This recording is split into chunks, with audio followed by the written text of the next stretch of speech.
Hello दोस्तों, स्वागत है आप सभी का हमारे चैनल ST ऑनलाइन शाला पर। आज की इस वीडियो में हम देखेंगे FLN मॉड्यूल 8 सीखने का आकलन के प्रश्नोत्तरी।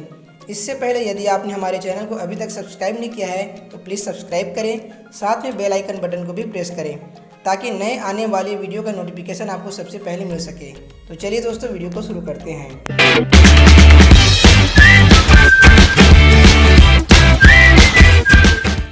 तो यहाँ पे पहला प्रश्न है, खिलौने वाले टेलीफोन और बोलती पुस्तकें तकनीकी सहायता प्राप्त खिलौने हैं जो काफ़ी हद तक खालिस्तान को बढ़ावा देते हैं। सही उत्तर है भाषा और संप्रेषण कौशलों। अगला प्रश्न है, शिक्षक को द्वितीय भाषा पर बल नहीं देना चाहिए। सही उत्तर है यदि बच्चा सहज नहीं है। अगला प्रश्न, पहेलियों पर काम करना और उन्हें सुलझाना बुनियादी संख्या ज्ञान की गतिविधि है, किंतु यह भी संकेत करती है। सही उत्तर है सूक्ष्म गत्यात्मक योग्यताएं। अगला प्रश्न, अभिभावक घर पर बुनियादी साक्षरता को बढ़ावा और प्रोत्साहन खालिस्तान सुनिश्चित करके दे सकते हैं। सही उत्तर है आयु उपयुक्त श्रेणीबद्ध कहानी पुस्तकें, खिलौने और हस्तकौशल्य वस्तुएं। अगला प्रश्न, बुनियादी साक्षरता और संख्या ज्ञान प्रशिक्षण में शामिल होना चाहिए। सही उत्तर है प्री स्कूल और सभी प्राथमिक शिक्षकों को। अगला प्रश्न है, जब एक बच्चा खिलौनों को एक पंक्ति में सबसे बड़े से सबसे छोटी की ओर रख रहा हो तो शिक्षक वास्तव में बच्चे की खालिस्तान में प्रगति का अवलोकन कर रहा है। सही उत्तर है बुनियादी संख्या ज्ञान के तहत क्रमबद्ध करने का कौशल। अगला प्रश्न है, HPC कार्ड घर और स्कूल के बीच एक महत्वपूर्ण कड़ी होगा और इसके साथ नियमित अभिभावक शिक्षक मीटिंग होगी। सही जवाब है अपने बच्चों की समग्र शिक्षा और विकास में अभिभावकों परिवारों को सक्रिय सहभागी बनाने के लिए। अगला प्रश्न, पढ़ने का बहाना करने के लिए एक गतिविधि है।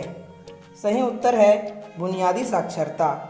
अगला प्रश्न, खिलौनों और शैक्षणिक खेल सामग्री को विकासात्मक रूप से उपयुक्त, सांस्कृतिक रूप से उचित और खालिस्तान होना चाहिए। सही उत्तर है सभी बच्चों की रुचियों से जुड़ा और सीखने के प्रतिफलों से सुयोजित। अगला प्रश्न है, नई शिक्षा नीति 2020 के अनुसार स्कूल आधारित आकलन के लिए सभी बच्चों का प्रगति कार्ड जो अभिभावकों को संप्रेषित किया जाएगा होगा। सही उत्तर है समग्र स्वरूप का। अगला प्रश्न, परिभाषा से 360 रिपोर्ट है। सही उत्तर है समग्र और बहुआयामी। अगला प्रश्न है, बुनियादी साक्षरता और संख्या ज्ञान के लिए आकलन खालिस्तान सुनिश्चित करने में सहायता करता है। सही उत्तर है सीखने की अयोग्यताओं और संभाव्य योग्यताओं की प्रारंभिक पहचान। अगला प्रश्न, बुनियादी साक्षरता और संख्या ज्ञान की शिक्षण अधिगम प्रक्रिया में खिलौना आधारित शिक्षण विधि को एकीकृत करने का अंतिम लक्ष्य है। सही उत्तर है बच्चों की समीक्षात्मक चिंतन, सृजनात्मक सोच, संवाद करने, उच्च श्रेणी की विकासात्मक उपयुक्त पुस्तकों का आनंद लेने, स्वतंत्रतापूर्वक अभिव्यक्त करने और समस्या। अगला प्रश्न है 360 डिग्री रिपोर्ट कार्ड में शामिल होगा। सही उत्तर है एक बच्चे के व्यक्तित्व के सभी पहलू। अगला प्रश्न है, कौन सा पोर्टफोलियो का हिस्सा नहीं है। सही उत्तर है कक्षा में उत्तर देना। अगला प्रश्न, बच्चे विविध पृष्ठभूमियों से आते हैं और विविध प्रकार के अवलोकन एक वास्तविक विस्तृत आंकड़ा प्रदान करते हैं जिस पर शिक्षक कर सकता है। सही उत्तर है बच्चों के साक्षरता और संख्या ज्ञान प्रवीणता स्तर में सुधार लाने के लिए चिंतन और उपयुक्त योजना का विकास। अगला प्रश्न, आकलन नियोजित, व्यवस्थित और संरचित होता है और खालिस्तान का अभिन्न अंग होता है। सही उत्तर है पाठ्यचर्या और पाठ्यक्रम। अगला प्रश्न, हम बुनियादी अवस्था में बच्चों को FLN सीखने के लिए निम्न द्वारा प्रोत्साहित करते हैं। सही उत्तर है खेल आधारित, गतिविधि आधारित, ठोस अनुभवों और खिलौने खेल। अगला प्रश्न है, छोटे बच्चों के FLN के लिए सीखने और विकास के अवलोकन और आकलन के लिए निम्नलिखित तकनीक की आवश्यकता होती है।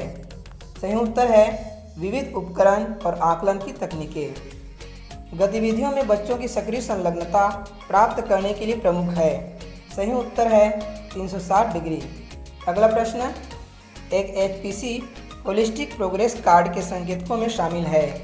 सही उत्तर है 21वीं सदी कौशल जैसे कि समीक्षात्मक चिंतन, समस्या समाधान, सृजनात्मकता, संप्रेषण और सहयोग। अगला प्रश्न, निम्नलिखित में से कौन सी FLN गतिविधि नहीं है? सही उत्तर है पेंसिल को निर्दिष्ट डिब्बे में रखना। अगला प्रश्न, गणित या हस्त कौशल क्षेत्र शिक्षकों को बच्चों के बारे में एक अपरिपक्व आकलन प्रदान करेगा। सही उत्तर है संज्ञानात्मक विकास। अगला प्रश्न, आकलन सूचना शिक्षा की FLN पठन सामग्री का निर्णय और नियोजन करने में सहायता करती है। सही उत्तर है बच्चों के सीखने को सतर्क अवलोकन के साथ उपयुक्त शिक्षण विधि का प्रयोग करते हुए पढ़ाने और मार्गदर्शन करने के लिए। अगला प्रश्न, शिक्षकों को आदर्श साक्षर गणितीय व्यवहार की आवश्यकता होती है। सही उत्तर है गतिविधियों के लिए निर्देश देते समय। अगला प्रश्न, शिक्षण अधिगम युक्तियों में हास्य और मजा शामिल करने से सीखना बन जाता है। सही उत्तर है सरल और बेहतर समझ के साथ प्रेरणादायक। अगला प्रश्न, कक्षा पुस्तकालय या साक्षरता क्षेत्र में निम्नलिखित नहीं होता। सही उत्तर है ब्लॉक बिल्डिंग। अगला प्रश्न, जब शिक्षक बच्चे से कहानी की पुस्तक का मुख्य आवरण और पीछे का आवरण दिखाने को कहता है तो शिक्षक खाली स्थान में प्रगति का अवलोकन और आकलन कर रहा है। सही उत्तर है बुनियादी साक्षरता। अगला प्रश्न है, जारी आकलन सूचना खाली स्थान के लिए आवश्यक है। सही उत्तर है विकासात्मक उपयुक्त FLN कार्यक्रम के नियोजन एवं कार्यान्वयन। अगला प्रश्न, शिक्षक को सकारात्मक होना चाहिए खाली स्थान के लिए। सही उत्तर है प्रत्येक बच्चे के सीखने। अगला प्रश्न, बच्चों के अवलोकन और विश्वसनीय सूचना एकत्र करने का तरीका नहीं है। सही उत्तर है साथी शिक्षक से बात करना। अगला प्रश्न, FLN में आकलन का उद्देश्य है। सही उत्तर है बुनियादी अवस्था पर काम करने वाले शिक्षकों को बच्चों के साक्षरता और संख्या ज्ञान के लिए सीखने के स्तर के बारे में ठोस सूचना प्रदान करना। अगला प्रश्न, किए हुए आकलन को अभिभावकों को संप्रेषित किया जाना आवश्यक है। सही उत्तर है उपयुक्त पूर्व निर्धारित अंतराल पर। अगला प्रश्न, FLN में शिक्षक बच्चों का सबसे अच्छा काम एकत्रित करता है और उसे फाइल फोल्डर में सीखने के प्रमाण के रूप में रखता है। फोल्डर को कहा जाता है। सही उत्तर है पोर्टफोलियो। अगला प्रश्न है, निम्नलिखित में से कौन सा रूब्रिक को आकलन के साधन के रूप में प्रयोग करने के लिए सही नहीं है? सही उत्तर है एक शिक्षक के लिए बच्चे को उत्तीर्ण अनुत्तीर्ण करने का अवसर। अगला प्रश्न है, बाल केंद्रित समय पर किया गया आकलन बच्चों को स्कूल के लिए तैयार होने और खाली स्थान में मदद करेगा। सही उत्तर है उन्हें स्वस्थ, संज्ञानात्मक और भावात्मक रूप से सक्षम व्यक्ति के रूप में विकसित करने। अगला प्रश्न है, बुनियादी और प्रारंभिक स्तर पर आने वाले बच्चों का आयु वर्ग क्या होता है? सही उत्तर है 3 से 11 वर्ष। अगला प्रश्न है, एक बच्चा एक पंक्ति में रखी वस्तुओं को छू और गिन रहा है। शिक्षक बच्चे के खाली स्थान में प्रगति का अवलोकन कर रहा है। सही उत्तर है बुनियादी संख्या ज्ञान। अगला प्रश्न, गणित या हस्त कौशल क्षेत्र में नहीं होता। सही उत्तर है पेंट और ब्रश।